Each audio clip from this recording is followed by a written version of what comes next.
আসছে ঈদুল আজহা, আর এই ঈদকে সামনে রেখে উৎসবমুখর পরিবেশে যুক্তরাজ্যের লুটনে অনুষ্ঠিত হয়েছে দেশি কালার্স প্রেজেন্টস ঈদ মেলা। লুটন থেকে মাহমুদুর রহমান তারেকের পাঠানো তথ্য ছবি নিয়ে দেখুন রিপোর্ট। পবিত্র ঈদুল আজহাকে সামনে রেখে লুটনে হয়ে গেল জমজমাট ঈদ মেলা।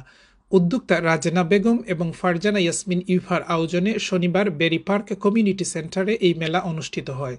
মেলায় বাংলাদেশের পাশাপাশি ইন্ডিয়া, পাকিস্তানের নারী উদ্যোক্তারা পোশাক গহনার স্টল নিয়ে মেলায় অংশ নেন। পোশাকের পাশাপাশি দেশীয় নানা প্রকারের পিঠা, ফুচকা, চটপটি খাবারের স্টল ছিল মেলায়। দিনব্যাপী ঈদ মেলা পরিণত হয়ে প্রবাসীদের মিলন মেলায়। লুটনে প্রথমবারের মতো আয়োজিত ঈদ মেলায় অংশগ্রহণ করতে পেরে ক্রেতা ও দর্শনার্থীরা উচ্ছ্বাস প্রকাশ করেন। এখানে অনেক স্টল বসছে, like clothing, jewellery, food, fuchka, chotpoti. এবং সবচেয়ে সুন্দর জিনিস হইলো যে একটা মানে রিজনেবল প্রাইসে সবাই ঈদের বাজারটা করতে পারে। ঈদ মেলায় আমরা খুব আনন্দ করেছি।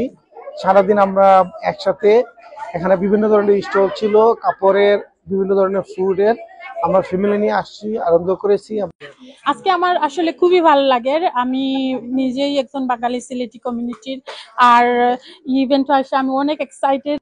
মেলায় অংশ নেওয়া স্টল মালিকরা জানান, এ ধরনের মেলার আয়োজন তাদের ব্যবসার পরিধি আরো বৃদ্ধি পাবে। আমরা এখানে আসছি, আজকে আমাদের অনেক 13টা স্টল আসছে ঈদ ইভেন্টের জন্য। তো আমাদের ভীষণ ভালো লাগতেছে, এত বেচা বিক্রি হচ্ছে এখানে। কমিউনিটিতে এমন আয়োজনে সহযোগিতার কথা জানান স্থানীয় কাউন্সিলর আজিজুল আম্বিয়া। এজ এ লোকাল কাউন্সিলর হিসাবে লুটন বড়া কাউন্সিলের পক্ষ থেকে এবং আমার ব্যক্তিগত ক্যাপাসিটির পক্ষ থেকে ওনাদেরকে আমি সবসময় সর্বাত্মক সহযোগিতা করব। বাংলাদেশের পোশাক ও শিল্প সংস্কৃতি বিদেশিদের কাছে পরিচয় করিয়ে দেওয়ার লক্ষ্যে ভবিষ্যতে ও মেলার আয়োজন অব্যাহত থাকবে, এমনটাই জানান উদ্যোক্তারা।